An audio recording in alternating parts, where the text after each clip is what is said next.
Do you want to increase your profit margin by 10% or more? Then let's find out how. In this video, let me walk you through one of my most favorite tasks which I do monthly, the menu engineering, because it helps me in two ways. Number one, increasing the profitability of each menu item, and number two, maximizing profits through strategies and specific techniques. Kindly watch this video up to the end because the strategies and the data-driven decisions will be presented based on the results of the menu engineering worksheets. So now I will be sharing the step-by-step guide on how to prepare your menu engineering worksheet. From my experience, I do the menu engineering monthly together with my monthly F&B report kasi dito ko nakikita ang profit contribution ng bawat isang menu item. Then together with the executive chef, we analyze the result of the menu engineering, then come up with appropriate and corrective actions if needed. Mga ka-e-learners, be prepared to screenshot the menu engineering chart for your reference.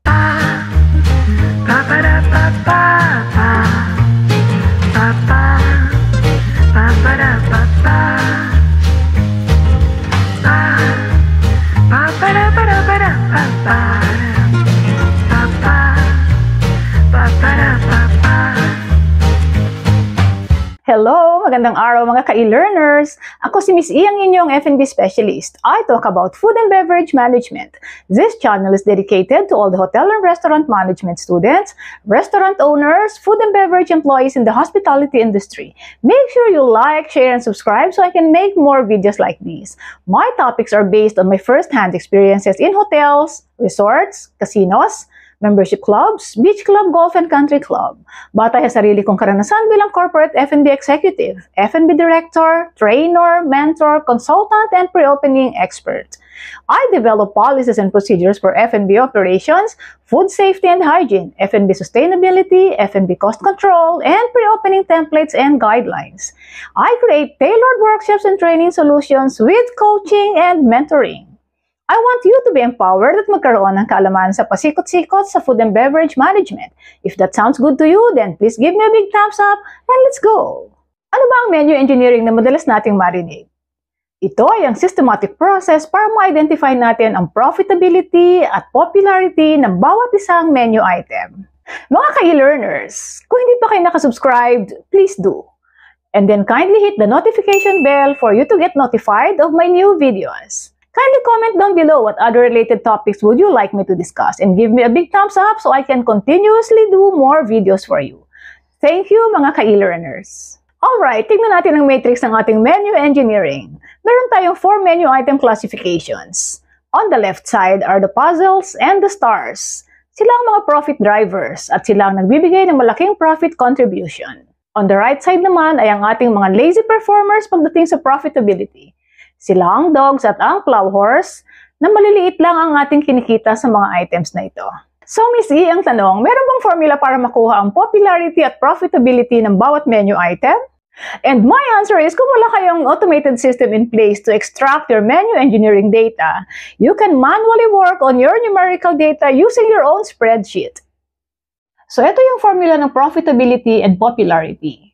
For the profitability, average item profit is equal to the total net profit divided by the total number of items sold.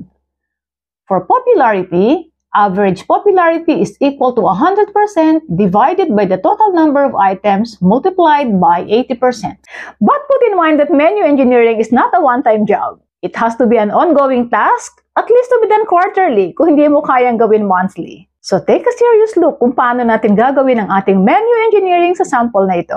So as you can see, meron tayong 13 columns. And the category for this time is pasta favorites. Meron tayong number of items sold, item selling price net of VAT, item food cost percentage, item profit, popularity percentage, total cost, total revenue, total net profit, percentage profit, profit category, popularity category, and the menu item classification. So let us look at the numbers sa category ng ating pasta favorites.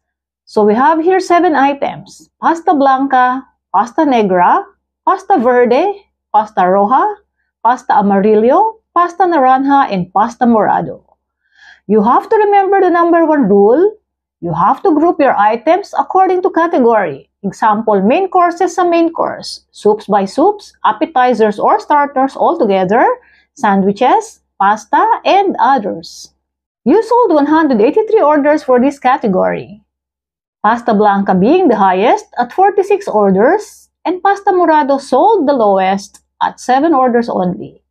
Ang total net profit mo or ang tubo mo for all the 7 items is 40,757 pesos. So using the formula on profitability, ang average item profit mo ay 222 pesos and 71 centavos. So para ma-consider na profitable ang item sa category ito, kailangan ay meron kang average item profit na 222 pesos and 71 centavos. Ang mga may high profitability ay Pasta Blanca, Pasta Amarillo, Pasta Naranja, and Pasta Morado. Going on to popularity naman, ang average popularity mo ay 17.86%.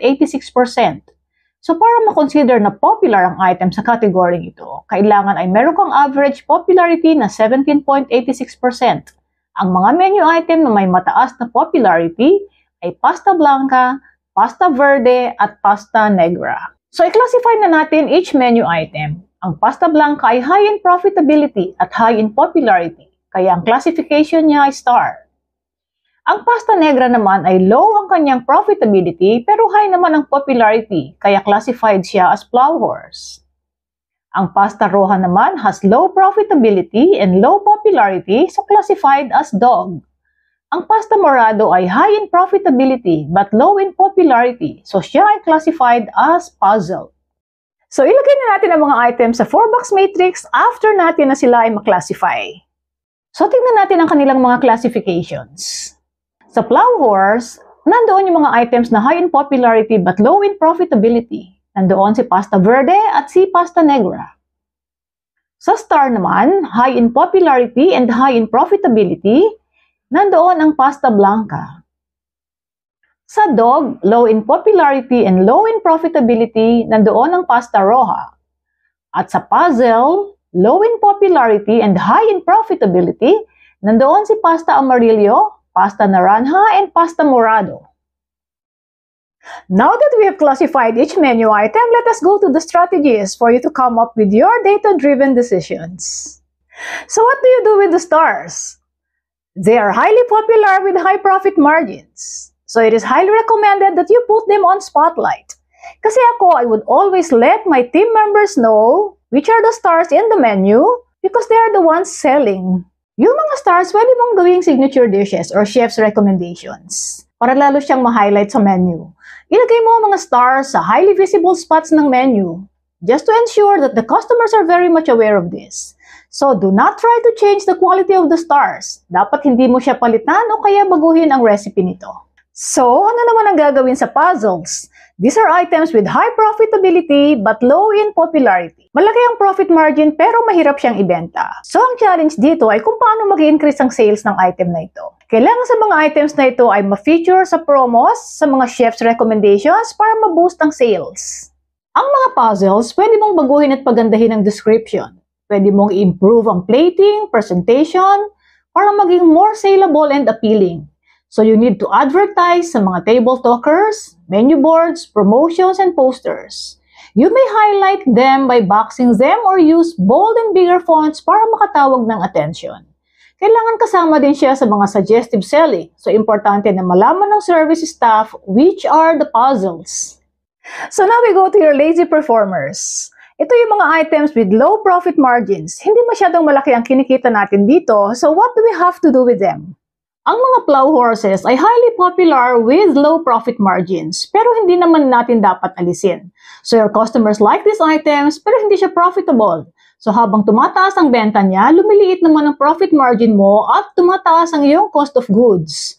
So avoid suggestive selling, avoid featuring or highlighting these items, kasi they have low profit margin. And again, your service team must be well informed kung alin ang mga plow horses sa menu mo.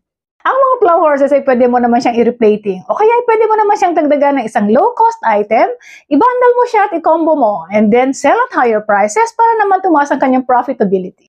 And now let's go to the dogs. These are not popular and these are not profitable.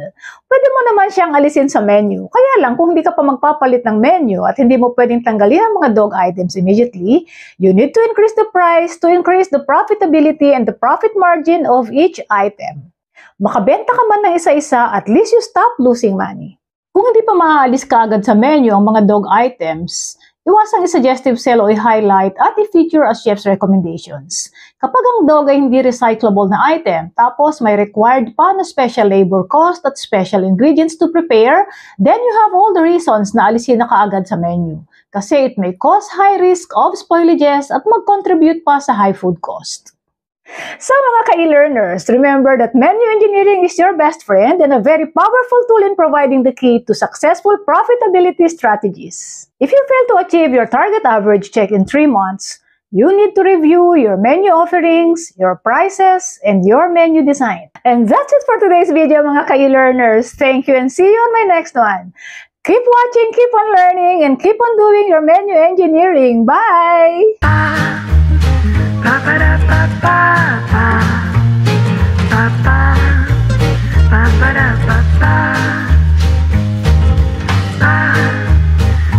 da ba da ba da ba ba.